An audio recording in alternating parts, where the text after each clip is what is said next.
The pain, I can assure you, will be exquisite. As for our deaths, there's nothing to fear. Our names will be written on 1,000 walls. Here's a relook at the NECA Toys Candyman Retro Cloth Candyman.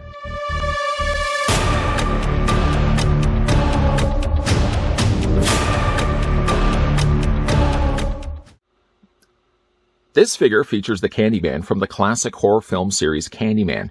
The terrifying slasher films told the story of vengeful urban legend Candyman, who could be summoned by speaking his name 5 times in front of a mirror. NECA's clothed action figure features the likeness of legend Tony Todd in 2 forms. Interchangeable heads allow regular and bee-covered expressions. The figure also has an elaborate soft goods coat and comes with an attachable bee swarm chest. With the new Candyman film now hitting theaters, I thought it would be a good time to go back to the hive and look at the original retro cloth Candyman that NECA Toys had put out. Sadly, though, it's the only Candyman figure that we had gotten so far, and I hope that down the road, especially now with the interest of Candyman popping up again, I hope at some point we're going to be getting ourselves an ultimate Candyman. But for what we did get with this retro cloth release, it turned out to be a really nice looking figure, and it came included with some pretty interesting looking accessories that we'll look at right now. Starting which, he comes also with an already stock head sculpt that, as you can already see, is attached to his neck, but he does also come with a bee head sculpt too, which we'll start first with. Now, to show you the difference between the two, we'll pick the figure up and you can see the regular stock head sculpt, and then the one that has the bees in his mouth. Back then, when CG really wasn't the greatest, poor Tony Todd actually had to have all these bees installed into his mouth, and he had to sit there while they filmed the bees all in his mouth. Now, he did put something in the back of his throat so the bees wouldn't crawl down, but still, the fact that he would have to hold the bees in his mouth like this is a testament to how far he was willing to go with the character. And you can see the two differences, the 2 head sculpts, see the difference between the two. I've always really displayed this Candyman head sculpt on the figure, but from time and time again, every once in a while, I do like to pop this head sculpt off and replace it with the one that has the bees. And it has some really nice detailing. You can see all the individual bees there. There's one crawling up by the side of his ear, a couple coming out from his mouth. One looks like it's crawling up to his eye.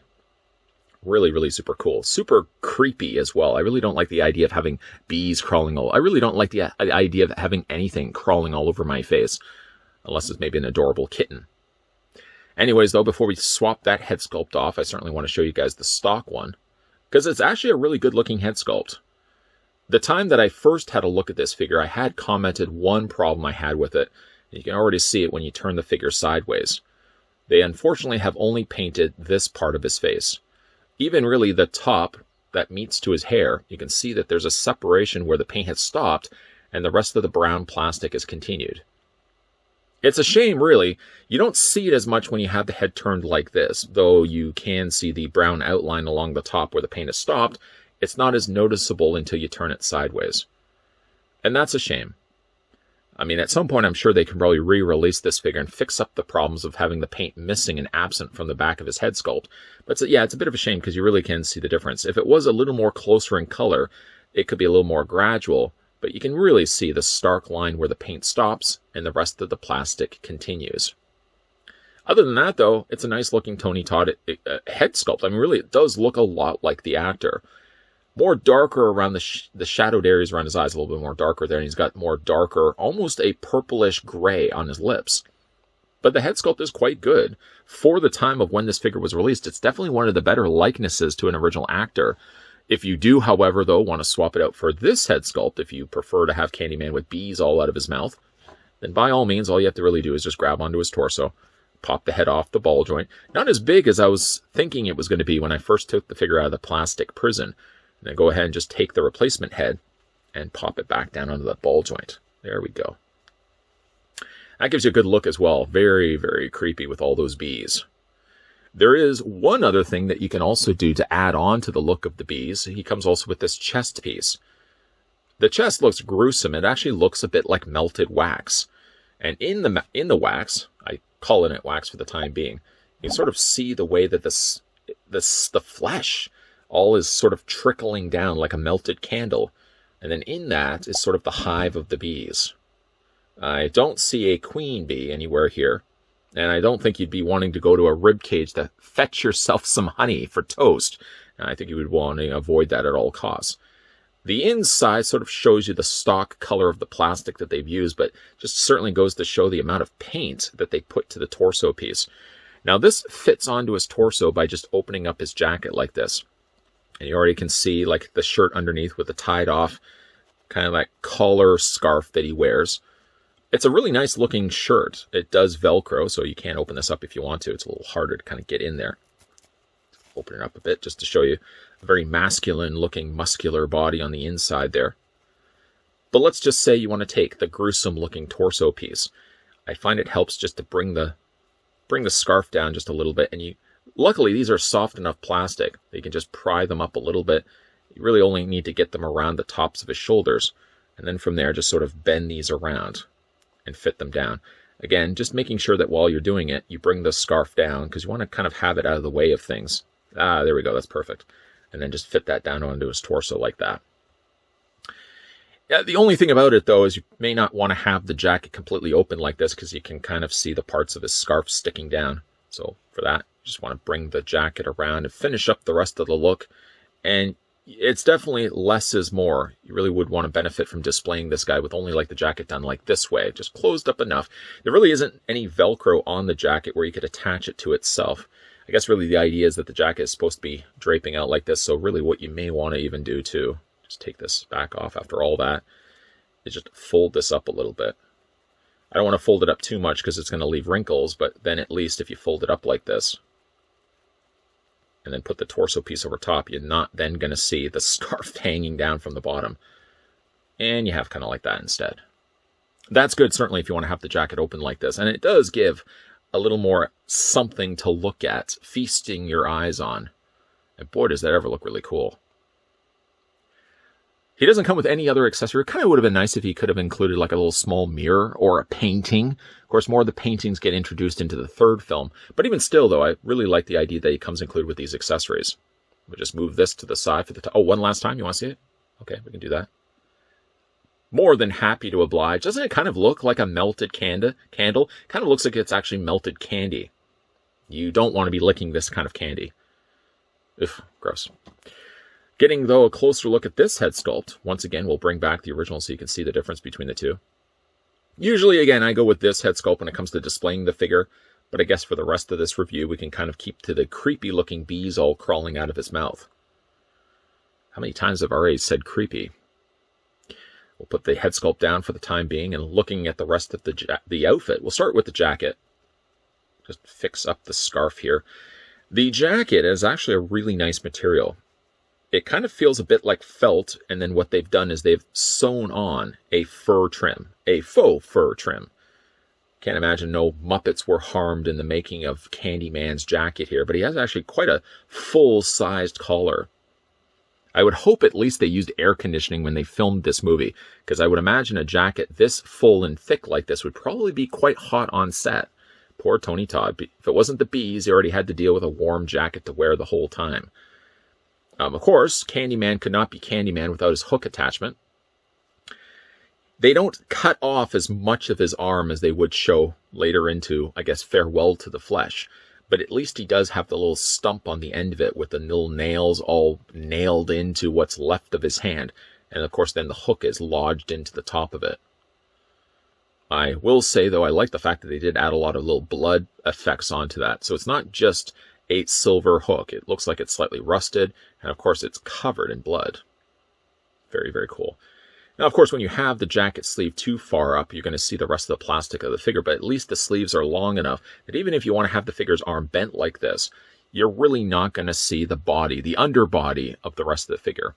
As for his other hand, the other hand has the glove. Now, the glove I find is a bit on the shinier side. Maybe if it was more a semi-sheen as opposed to a really super bright gloss finish like this, I do find like the glove is a little too shiny for my liking. But I do like it at least when they gave him a hand. They gave him a hand like he's wanting to lure somebody in. Be my victim. And then, of course, one more time, we can, just to see how far the jacket goes down. It goes to about, I guess, mid-calf or so. And the bottom of the jacket, one nice little touch, is that they did add a wire frame. Just along the bottom here. Nowhere here is a wire frame, nor in the collar. I guess you could probably just bring the collar up a little bit, like that. But I do like the fact that the bottom does have the wire frame. So if you want to, I mean, it looks a little strange like this. I would more be inclined to bring the jacket and just have it completely just running straight down on the figure. But at least there's that option available. And, you know, to the credit of NECA, I mean, you're looking at the interior of the jacket. It looks quite finished. There's no loose threads. I mean, yeah, you can kind of see where the strips of fabric have been sewn together, but it's tied up rather nicely. Pretty clean overall. Very nice looking jacket. And then, of course, he's got his sort of basket woven pattern pants. Little alternating, I don't know what shape that is. It kind of looks a little bit like a little crab. Why we describe it as a crab. But sort of like an alternating color of gray and white. Very small print. And then it goes all the way down to his feet. Now, unfortunately with this figure, I should say fortunately for this figure, he doesn't have an ankle pivot. So you can move it up and down, and he does have the ankle pivot back and forth. I really like the fact that this figure, as well as all the really moving forward retro cloth figures, have ankle articulation. Some of the earlier figures, if you remember picking those up, only usually are relegated to doing this back and forth. And it sometimes causes problems with the figure's feet not being completely flat. But because this one does have the ankle pivot, you can get the feet just right when you want to have the figure standing on its own. Checking now off the posability for Candyman, we'll start first with his head. Kind of get the collar of his jacket out of the way. Head rotates all the way around. It hinges up and hinges down, and through that, it seems like it's popped back off the ball joint. And you can also rock it back and forth as well. The same would also apply, of course, if you want to decide to use this head sculpt instead, but we're going to run with this for the rest of the review. Arms hinge out. Despite how thick his jacket may seem, doesn't seem to limit what you can do with his arms. You can bring them out at a comfortable 90 degrees. You can also move them forward, and you can also move them back. He does have a single bend in the elbow. And while this hand does rotate all the way around, you'll be happy to know as well, the hook hand, the stump hand, also rotates all the way around. I guess if you wanted to pose the hook a little bit more differently. The upper torso is on a nice ball joint, so that's nice to see. Legs, well, moving the jacket out of the way. Legs split out. You can move the legs forward and back. Swivel at the top of the thigh. Single hinge on the knee. And as we'd already discussed, sorry Candyman, I'm just bringing the cuff of your leg up for a second. Not only does he have the hinge back and forth, but pleasant to report, he does also have the ankle pivot back and forth this way as well. And of course, if you want to see, on the undersides of his feet, he does also have peg holes. So if you want to make use of a NECA display stand, by all means, you certainly can. But it doesn't seem like Candyman here has really any problems when it comes to him standing. He has more problems with bees than anything else, but certainly when it comes to standing, no, Candyman seems to stand okay. Get him to stand like this. Now again, this is the only Candyman that we've gotten so far. I feel like with 3 movies down and now the new one hitting the silver screen, it's a good time for Candyman to come back to the spotlight. That's one of the benefits of having that new movie coming out, is now everybody's being reintroduced. Or maybe if you're new to Candyman, the first time you're like, hey, this Candyman's kind of interesting, I'll go back and watch the original films. First one's good, second one's good, third's, it's not so good. But I hope at least, not only the fact that we did get ourselves a really nice looking retro cloth version of Candyman, that down the road, steps down the road, NECA Toys may release an ultimate Candyman. Let's hope we do get ourselves an ultimate Candyman. Always really liked the look of Candyman, not to mention his real tragic backstory of how he became Candyman in the first place. For that reason, I generally gravitate more towards Farewell to the Flesh as being my favorite of the 3 Candyman films. That's the second one, by the way. Most people will tend to say that the first one is the best of the 3, and I will say that the second one doesn't have as much oomph as the first movie, but being that Farewell to the Flesh did come out in 1995, which was kind of like the highest peak of me and my friends in high school, all sitting down and watching horror films together, I have more of a soft spot, I feel like, for Farewell to the Flesh than I do the original Candyman. Day of the Dead, which is the 3rd Candyman, I don't even really talk about that. If I was to sit down and say to somebody, hey, let's watch Candyman films, I'll usually pop the first 2 in, and then just say, like, here's the 3rd one. I can kind of give you an idea what it's about. It's not very good, though. Stick with the first 2. I mean, some would say that the first one is classic and the best of the 3.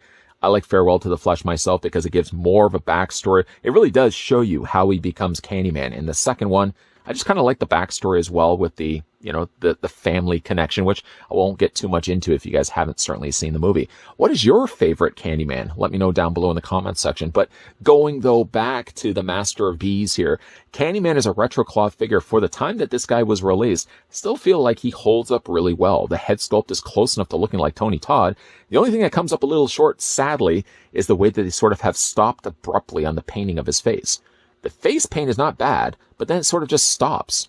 And it doesn't even stop to a point where it gets to his ears and stops. It sort of stops right where that side B is. So unless you have the collar high enough and you have the head like looking forward, you maybe not notice it as much. But it's a shame that they didn't paint the head completely, painting the whole back of the absent brown plastic that's sort of just left there, saying, hey, wait a minute, you going to paint me as well? That is one shortcoming, but the rest of the figure comes together really rather nicely. Love the inclusion of the torso piece, that little honeycomb bee ribcage that he's got, which kind of looks like it's melted honey. Don't go over there and get honey for your toast. It's not really a good idea. It's going to be like blood and guts and all this other stuff hanging all over your toast. No, don't bother. But usually when it comes to displaying this guy, I usually have stuck with the stock head sculpt. And I like to put the little torso piece in there and then cover it up with the jacket. Kind of like he's got a surprise. Hey, what do you got in there? Oh, it's a honeycomb rib cage of bees. They're probably going to sting me to death. How lovely is that? Still, though, I hope we get ourselves an ultimate release of this guy. Could give us a couple of different head sculpts. The jacket has changed a bit between the movies. I don't know how difficult it would be for them to have a removable jacket where you could change the look of his jacket. But at some point down the road, please, NECA Toys, make it happen. Ultimate Candyman. Asking you nicely.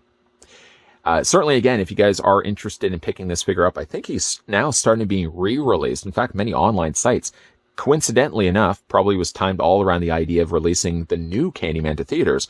Many online sites seem to still have this guy as in-stock items if you guys are looking to pick this one up for yourself.